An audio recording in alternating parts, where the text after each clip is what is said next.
Hi hello ನಮಸ್ಕಾರ welcome back to my YouTube channel. ನಾನೇನು ಮಾಡೋಕ್ಕೆ ಹೊರಟಿದ್ದೀನಿ ಅಂತ ಈಗಾಗಲೇ ನಿಮ್ಗೆ ತಮ್ಲೈನಲ್ಲೇ ಗೊತ್ತಾಗಿದೆ. ಬಿಸಿ ಬಿಸಿಯಾದಂತಹ ಫಿಶ್ ತವಾ ಫ್ರೈ ಹಾಗೂ ಫಿಶ್ ಸಾಂಬಾರು ಮಾಡೋಕ್ಕೆ ಹೊರಟಿದ್ದೀನಿ. ನಾನು ಯಾವ ರೀತಿಯಾಗಿ ಮಾಡ್ತೀನಿ ತುಂಬ ಸಿಂಪಲ್ಲಾಗಿ ಅನ್ನೋದನ್ನು ಇವತ್ತಿನ ಒಂದು ವಿಡಿಯೋದಲ್ಲಿ ನಾನು ನಿಮಗೆ ತೋರಿಸ್ಕೊಡ್ತೀನಿ. ಈಗಾಗಲೇ 1.5 kg ಮೀನನ್ನು ನಾನು ತೊಗೊಂಡಿರೋದು. ತುಂಬ ಚೆನ್ನಾಗಿ ವಾಶ್ ಮಾಡಬೇಕು. ಮೇನ್ ಅಂದರೆ ಫಿಶ್ ಸಾಂಬಾರಾಗಿರ್ಬೋದು ಅಥವಾ ತವಾ ಫ್ರೈ ತುಂಬ ಚೆನ್ನಾಗಿ ಬರಬೇಕು ಅಂದರೆ ಚೆನ್ನಾಗಿ ವಾಶ್ ಮಾಡಿರಬೇಕು. ಹಳ್ಳಿ ಕಡೆ ಗೊತ್ತಲ್ವಾ, ರಾಗಿ ಹಿಟ್ಟಾಕಿ ಸ್ವಲ್ಪ ಉಪ್ಪು ಹಾಕಿ ಚೆನ್ನಾಗಿ ವಾಶ್ ಮಾಡ್ತಾರೆ. ಸೊ ಅದೇ ಮೆಥಡಲ್ಲೇ ನಾನಿವತ್ತು ಫಿಶ್ನ ಚೆನ್ನಾಗಿ ವಾಶ್ ಮಾಡಿ 2 ಸಪ್ರೇಟ್ ಮಾಡ್ತಿದ್ದೀನಿ. ಒಂದು ತವಾ ಫ್ರೈಗೆ, ಇನ್ನೊಂದು ಸಾಂಬಾರಿಗೆ. ಇನ್ನು ಫಿಶ್ ತವಾ ಫ್ರೈಗೆ ಏನನ್ನು ಹಾಕ್ತೀವಿ ಅಂದರೆ ಶುಂಠಿ, ಬೆಳ್ಳುಳ್ಳಿ, ಕಾಳುಮೆಣಸು, ಚಕ್ಕೆ ಮತ್ತು ಲವಂಗ, ಉಪ್ಪು ಮತ್ತು ಅರಿಶಿಣದ ಪುಡಿ ಜೊತೆಗೆ ಅಚ್ಚ ಖಾರದ ಪುಡಿಯನ್ನು ತೊಗೊಂಡಿದ್ದೀನಿ. ಇದನ್ನು ಚೆನ್ನಾಗಿ ಗ್ರೈಂಡ್ ಮಾಡಬೇಕು. ಮಿಕ್ಸಿ ಮಾಡಿದಂತಹ ಈ ಒಂದು ಪೇಸ್ಟನ್ನು ತೊಗೊಂಡಿದ್ದೀನಿ. ಈ ಪೇಸ್ಟನ್ನು ಈ ಒಂದು ಫಿಶ್ ಏನು ತವಾ ಫ್ರೈ ಮಾಡ್ತೀವಲ್ಲ ಅದಕ್ಕೆ ಚೆನ್ನಾಗಿ ಹಚ್ಚಬೇಕು. ಅಂದರೆ ಸ್ವಲ್ಪ ಅದು ಖಾರ ಮಸಾಲೆ ಎಲ್ಲ ಚೆನ್ನಾಗಿ ಹಿಡಿಬೇಕಲ್ಲ. ಸೊ ಅದನ್ನು ಅಪ್ಲೈ ಮಾಡಿ ಮೇಲೆ ಸ್ವಲ್ಪ ನಿಂಬೆಹಣ್ಣಿನ ರಸನೂ ಹಾಕಿ ಒಂದು 10ರಿಂದ 15 ನಿಮಿಷ ಮ್ಯಾರಿನೇಟ್ ಮಾಡೋಕ್ಕೆ ಬಿಟ್ಬಿಡಬೇಕು. ಚೆನ್ನಾಗಿ ನೆಂದಾಗ ಮಾತ್ರ ಆ ಒಂದು ಫ್ಲೇವರ್ ಇರುತ್ತಲ್ಲ, ಮಸಾಲೆ, ಖಾರ ಪುಡಿ, ಉಪ್ಪು, ಆ ಒಂದು ಹುಳಿ ಅಂಶ ಚೆನ್ನಾಗಿ ಫಿಶ್ಗೆ ಹಿಡಿದಿರುತ್ತೆ. ಆವಾಗ ಮಾತ್ರ ನಮ್ಮ ಒಂದು ಫಿಶ್ ತವಾ ಫ್ರೈ ಸೂಪರಾಗಿ ಬರುತ್ತೆ. ಈಗಾಗಲೇ ಒಂದು 20 ಮಿನಿಟ್ಸ್ ನಾನು ಮ್ಯಾರಿನೇಟ್ ಮಾಡೋಕ್ಕೆ ಇಟ್ಟಿದ್ದೆ. ಸೊ ಈಗಾಗಲೇ ಆಗಿದೆ, ಒಂದು 20 ಮಿನಿಟ್ಸ್ ಆಗಿದೆ. ಈಗೇನು ತವಾ ಫ್ರೈ ಮಾಡಿಬಿಡೋಣ. ಬಿಸಿ ಬಿಸಿಯಾದಂತಹ ತವಾ ಫ್ರೈ ಒಂದು ಅನ್ನ ಅಥವಾ ಒಂದು ಮುದ್ದೆ ಜೊತೆಗೆ ಫಿಶ್ ಸಾಂಬಾರು ಮಸ್ತ್ ಕಾಂಬಿನೇಷನ್ ಅಂತಲೇ ಹೇಳ್ಬೋದು. ಜೊತೆಗೆ ಈಗಾಗಲೇ ನಾನು ಫಿಶ್ ಸಾಂಬಾರನ್ನು ಸಹ ಯಾವ ರೀತಿಯಾಗಿ ಮಾಡ್ತೀನಿ ಅನ್ನೋದನ್ನು ಇದೇ ವಿಡಿಯೋದಲ್ಲಿ ತೋರಿಸ್ತಾ ಹೋಗ್ತೀನಿ. ಈಗಾಗಲೇ ತವಾನು ಸಹ ಚೆನ್ನಾಗಿ ಕಾದಿದೆ. ಮೇಲೊಂದು 2 ಟೇಬಲ್ ಸ್ಪೂನ್. ಕೆಲವೊಬ್ಬರು ಫಿಶ್ಗೆ ಯೂಶಲಿ ಕೊಬ್ಬರಿ ಎಣ್ಣೆನೂ ಬಳಸ್ತಾರೆ. ಸೊ ನಾನು ಅಡುಗೆ ಎಣ್ಣೆ, ಒಳ್ಳೆಣ್ಣೆ ಸಹ ಬಳಸ್ತಿರುವಂಥದ್ದು.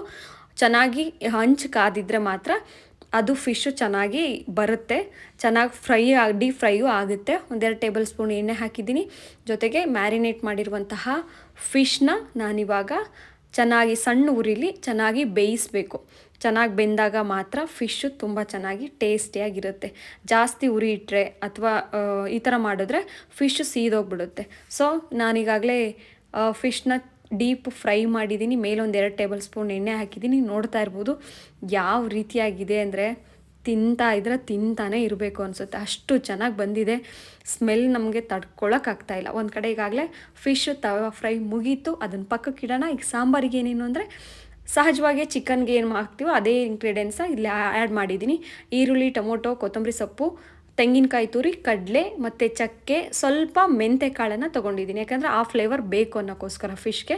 ಕಾಳುಮೆಣಸು, ಲವಂಗ, ಇನ್ನು ಆ್ಯಸ್ ಯೂಶ್ವಲ್ ಶುಂಠಿ, ಬೆಳ್ಳುಳ್ಳಿ ಇದ್ದೇ ಇರುತ್ತೆ. ಯಾವುದೇ ಒಂದು ನಾನ್ ವೆಜ್ ಐಟಮ್ಗಳಿಗೆ ಇದ್ದೇ ಇರುತ್ತೆ. ಮೇನ್ ಅಂದರೆ ಫಿಶ್ಗೆ ಹುಣಸೆ ಹುಳಿ ಬೇಕೇ ಬೇಕು. ಸೊ ಅದಕ್ಕೋಸ್ಕರ ಹುಣಸೆ ಹುಳಿನೂ ಸಹ ನಾನು ತೊಗೊಂಡಿದ್ದೀನಿ. ಅದಲ್ಲದೆ ಖಾರ ಪುಡಿ, ಸ್ವಲ್ಪ ಒಂದು ಅರ್ಧ ಟೇಬಲ್ ಸ್ಪೂನಷ್ಟು ಕೊತ್ತಂಬರಿ ಪುಡಿನ ಎಲ್ಲದನ್ನು ಚೆನ್ನಾಗಿ ಮಿಕ್ಸಿ ಮಾಡ್ಕೊಂಡು ಪೇಸ್ಟ್ ಮಾಡ್ಕೊಂಡು ಇಟ್ಕೊಬಿಡಿ. ಇನ್ನು ಎಣ್ಣೆ ಒಂದೆರಡು ಸೌಟು ಎಣ್ಣೆ ಹಾಕಿದ್ದೀನಿ. ಜೊತೆಗೆ ಮಿಕ್ಸಿ ಮಾಡಿದಂತಹ ಎಲ್ಲ ಪದಾರ್ಥಗಳನ್ನ ಮಿಕ್ಸ್ ಮಾಡಿರುವಂತಹ ಗ್ರೈಂಡ್ ಮಾಡಿರುವಂತಹ ಈ ಒಂದು ಮಸಾಲೆನ ಬಿಸಿ ಎಣ್ಣೆಗೆ ಹಾಕ್ತಾಯಿದ್ದೀನಿ. ಕೆಲವೊಬ್ರು ಈರುಳ್ಳಿ ಆ್ಯಡ್ ಮಾಡ್ತಾರೆ, ಬಟ್ ನಾನು ಈರುಳ್ಳಿ ಆ್ಯಡ್ ಮಾಡಿಲ್ಲ. ಈರುಳ್ಳಿ ಪೇಸ್ಟ್ ಮಾಡಿರೋದ್ರಿಂದ ಆ್ಯಡ್ ಮಾಡಿಲ್ಲ. ಮತ್ತು ಎಷ್ಟು ನೀರು ಬೇಕೋ ನಿಮ್ಮ ಅಂದರೆ ಸಾಂಬಾರು ಕೆಲವೊಬ್ರು ತುಂಬ ತೆಳು ಇದ್ದರೆ ಇಷ್ಟಪಡ್ತಾರೆ, ಕೆಲವೊಬ್ಬರಿಗೆ ಮೀಡಿಯಮ್ ಇದ್ದರೆ ಓಕೆ. ನನಗೂ ಸ್ವಲ್ಪ ಮೀಡಿಯಮ್ ಇದ್ದರೆ ಓಕೆ. ಯಾಕೆಂದರೆ ಕೆಲವೊಬ್ರು ಏನಂತಾರೆ ಮೀನು ಹಾಕಿದ ತಕ್ಷಣ ನೀರು ಬಿಡುತ್ತೆ ಅಂತಾರೆ. ಸೊ ನಾನು ಒಂದು ಮೀಡಿಯಮ್ ಹದದಲ್ಲಿ ಸ್ವಲ್ಪ ನೀರು ಹಾಕಿದ್ದೀನಿ. ಇನ್ನು ಆ್ಯಸ್ ಯೂಶ್ವಲ್ ರುಚಿಗೆ ತಕ್ಕಷ್ಟು ಉಪ್ಪನ್ನು ಆ್ಯಡ್ ಮಾಡಿದ್ದೀನಿ. ನೋಡ್ತಾ ಇರ್ಬೋದು ಸಾಂಬಾರು ಚೆನ್ನಾಗಿ ಕುದೀತಾ ಇದೆ. ಸಾಂಬಾರು ಒಂದು ಕುದಿ ಕುದ್ದ ನಂತರ ನಾವು ಫಿಶ್ನ ಆ್ಯಡ್ ಮಾಡಬೇಕು. ಇಲ್ಲ ಮೊದಲಿಗೆ ಫಿಶ್ ಆಗಿಬಿಟ್ರೆ ಆ ಫಿಶ್ಶು ಏನಿದೆ ಎಲ್ಲ ಫುಲ್ಲು ಕದರಿ ಬಿಡುತ್ತೆ. ಸೊ ಅದಕ್ಕೋಸ್ಕರ ಚೆನ್ನಾಗಿ ಒಂದು ಕುದಿ ಬರೋ ತನಕ ಚೆನ್ನಾಗಿ ಕುದಿಸ್ಬೇಕು. ಆ ಹಸಿ ವಾಸನೆ ಎಲ್ಲ ಹೋಗೋ ತನಕ.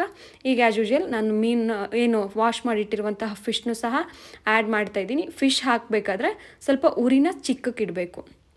ಚೆನ್ನಾಗದು ಬೆನ್ನಬೇಕು ಅಂದರೆ ಚಿಕ್ಕ ಉರಿಲೇ ಸಹ ಈ ಫಿಶ್ಶು ಬೇಯಬೇಕು. ಸೊ ಅದಕ್ಕೋಸ್ಕರ ಚಿಕ್ಕ ಉರಿಲಿ ನಾವು ಇವತ್ತಿನ ಒಂದು ಫಿಶ್ ಸಾಂಬಾರನ್ನ ಮಾಡ್ತಾಯಿದ್ದೀವಿ. ನೋಡ್ತಾ ಇದ್ದೀರಾ ಯಾವ ರೀತಿಯಾಗಿ ಕಾಣಿಸ್ತಾ ಇದೆ ಅಂತ. ಫಿಶ್ ಮಾತ್ರ ಸಖತ್ತಾಗಿತ್ತು ಇವತ್ತು ತಂದಿರೋದು. ಒಂದು ಕುದಿ ಕುದ್ದ ತಕ್ಷಣವೇ ನಾವು ಗ್ಯಾಸ್ನ ಆಫ್ ಮಾಡಿಬಿಡಬೇಕು, ಆವಾಗ ಚೆನ್ನಾಗಿ ಬೆಂದಿರುತ್ತೆ. ನೋಡ್ತಾ ಇರ್ಬೋದು ಬಿಸಿ ಬಿಸಿಯಾದಂಥ ಅನ್ನ, ಬಿಸಿ ಬಿಸಿಯಾದಂತಹ ಫಿಶ್ ಫ್ರೈ ಜೊತೆಗೆ ತವಾ ಫ್ರೈ ಬೆಸ್ಟ್ ಕಾಂಬಿನೇಷನ್ ಅಂತಲೇ ಹೇಳ್ಬೋದು. ಇದೇ ರೀತಿಯಾದಂತಹ ಒಂದು ವಿಡಿಯೋಗಾಗಿ ನಮ್ಮನ್ನು ಇದೇ ರೀತಿಯಾಗಿ ವಾಚ್ ಮಾಡ್ತಾಯಿರಿ. ಬಾಯ್ ಬಾಯ್.